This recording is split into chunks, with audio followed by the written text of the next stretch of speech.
মেধার ভিত্তিতে তারা তাদের মধ্যে থেকে ১৫৩ জন রিট পিটিশন ফাইল করেছিল। মহামান্য হাইকোর্ট বিভাগ সেই রিট পিটিশন শুনানি শেষে আজকে রায় ঘোষণা করেছে এবং এটা ডিক্লেয়ার করেছে যে প্রাথমিক বিদ্যা অধিদপ্তর কর্তৃক যে রেজাল্ট তারা পাবলিশ করেছিল সেই রেজাল্টটা ২৩/৭/২০২৪ তারিখের নোটিফিকেশনের পরিপন্থী এবং মহামান্য অ্যাপিলেট ডিভিশনের ২১/৭/২০২৪ তারিখের রায়ের পরিপন্থী।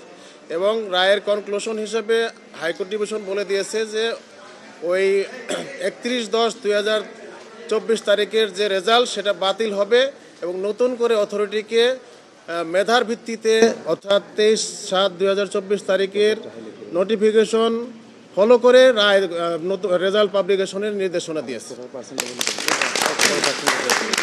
এবং ওই ২৩/৭/২০২৪ তারিখের যে নোটিফিকেশন ছিল সেখানে মেধার যে 93% নির্ধারিত ছিল সেটা ফলো করতে বলা হয়েছে এবং অন্যান্য সেখানে মুক্তিযোদ্ধা বিষয় ছিল 5% এবং 1% অন্যান্য গোষ্ঠীর জন্য ছিল ক্ষুদ্র নৃগোষ্ঠী, সেটা ফলো করে 100% অ্যাপিলেট ডিভিশনের রায় এবং সরকারের পরিপত্র দুইটা ফলো করে নতুনভাবে রেজাল্ট পাবলিকেশনের নির্দেশনা দিয়েছে।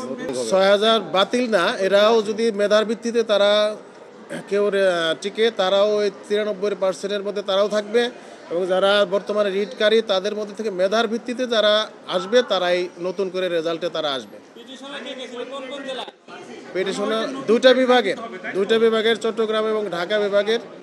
চট্টগ্রাম আগের যে ৩১/১০/২৪ তারিখের যে রেজাল্ট টোটালি বাতিল করা হয়েছে এবং নতুন করে মেধার ভিত্তিতে রেজাল্ট দিতে বলেছে।